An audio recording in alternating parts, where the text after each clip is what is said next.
New Mind itu apa sih? Pertanyaan ini muncul kebanyakan dari sahabat yang baru bergabung dengan channel Bossman. Istilah New Mind aslinya hanya pembeda dari cara berpikir pejabat pemerintahan yang berkuasa dan politikus yang selama ini memainkan perannya di kancah nasional dalam 15 tahun terakhir. Orba sudahlah, dilupakan. Jangan pernah beri peluang Orba bangkit lagi. Itu usang. Pemikiran reformasi 1998 ternyata juga tidak membuat bangsa Indonesia menjadi negara superpower dalam 20 tahun ini. Dan politik parlementer saat ini hanya membuat politikus serta penguasa serta oligarki yang bermain, yang menjadi kaya dan menjadi makmur. Rakyat kebetulan pinter muterin ekonomi di bawah. Ya, faktanya dari dulu rakyat memang autopilot. Semua ini tidak akan pernah membuat Indonesia berdaulat penuh. Tidak akan bisa membuat Indonesia menjadi negara superpower mengendalikan dunia. Tidak akan. Karena itulah berpikirnya politikus dan pejabatnya hanya membuat rakyat sekedar menyambung hidup, ada makanan di piring rakyat. Beda dengan New Mind. New Mind punya rencana besar, membuat Indonesia menjadi negara pemenang, bangsa yang disegani dan menjadi negara superpower. Menjadi negara superpower itu harus dilepas dari pemikiran pertama adalah hutang dari negara lain untuk kebutuhan rutin pemerintahan yang tidak produktif serta bergantung pada mata uang asing. Ini harus hilang. Jadi untuk sekian kalinya kita uraikan apa itu New Mind dalam Mardigu Nation. Mardigu Nation adalah cara bernegara New Mind. Kita jelaskan ada 3 wilayah cara ekonomi bernegara. Kita belah 4 cara melihatnya. Kiri adalah sosialis, kanan adalah kapitalis, atas dan bawah sekarang. Atas ada elitis, bawah akar rumput.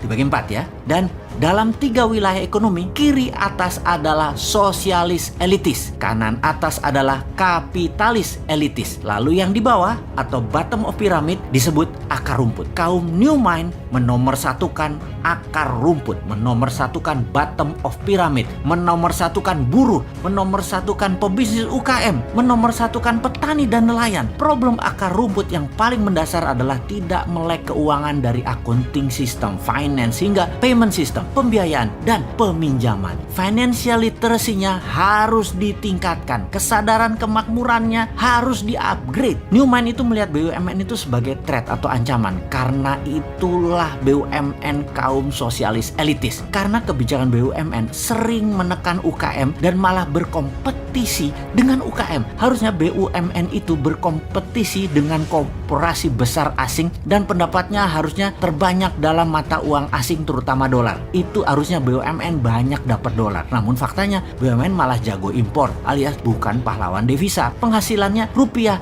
dan memakan pasar UKM. Namun secara politik BUMN bisa dijadikan para penguasa sebagai cash mesin dalam tanda petik oleh penguasa dan alat tekan oposisi. Pemiskinan orang atau pengayaan kelompok tertentu bisa diatur demikian. Jadi ketika New Mind mendapatkan kepercayaan rakyat, BUMN dari 800 tinggal 20 kali. Yang kedua, terlihat New Mind itu anti oligarki atau kapitalis elitis kanan atas. Benar, saat ini sejak Orde Baru hingga sekarang oligarki berkuasa penuh. Bahkan pembiayaan seperti bank, uangnya terbanyak ke mereka. Untuk kaum kapitalis elitis, untuk para oligarki, dananya diambil dari akar rumput. Uangnya buat elitis, buat kanan atas, juga buat kiri atas. Sementara akar rumput kalau meminjam bunganya besar, harus ada jaminan. Jaminannya bisa 2 kali lipat dari nilai pinjaman. Lalu lama lagi keluarnya. Sistem old mind selama 7 presiden tidak membuat Indonesia menjadi negara superpower. Mana hasilnya? Bahkan minta 3 kali kesempatan berkuasa lagi. Mana hasilnya? Lalu yang herannya oposisi tidak juga jenius solusi ke depannya. Jadi baik incumbent, partai dan kelompok pendukung incumbent dan oposisi tidak akan menghasilkan Indonesia sebagai negara berdaulat. Kalau kayak gini melihatnya, semua mendem. Old mind tidak akan paham perang dagang, perang ekonomi, perang biologi yang sedang dimainkan globalis dan dimainkan oleh non-state aktor tersebut. Kemudian climate warfare yang akan dimainkan globalis selanjutnya, mana ngerti sampean. Juga sisi perang Tiongkok Amerika versi 2.0 yang baru lagi yang akan dimainkan, seperti harga komoditi dunia dimainkan. Old mind bakal gagap aja. New mind harus ambil kesempatan di masa pemilihan raya ke depan, karena yakinlah, karena mereka semua tidak paham para old mind tersebut. Action old mind akan menambah hutang dari 6.000 triliun saat ini, di akhir jabatan 2024 garansi 10.000 triliun, garansi, nggak usah dianalisa itu mah, yang akan membelenggu Indonesia dalam jangka panjang. Untuk bayar hutang aja kita harus ngutang, bisa-bisa jadi fail state kalau gayanya begini, negara gagal. gagal kita. Anggap saja bunganya 5% setahun dalam dolar lagi. Maka 6.000 triliun bunganya itu 300 triliun setahun. Bayangkan,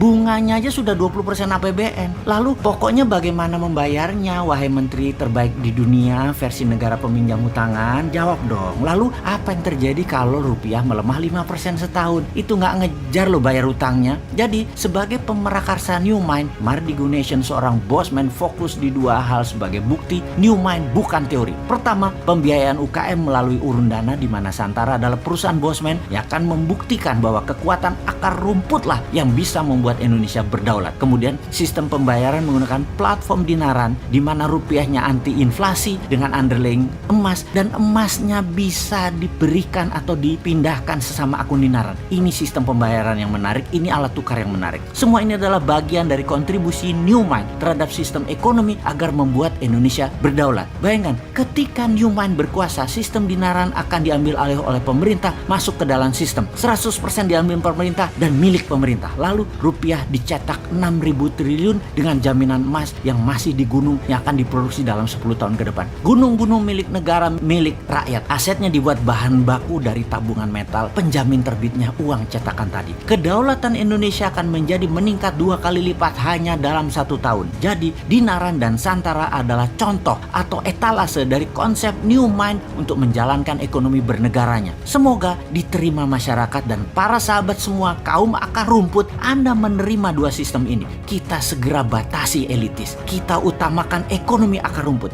Jangan dibalik, akar rumput dibatasi, elitis dibebaskan. Gimana sih kalian ini bernegaranya? Tempe bener sih.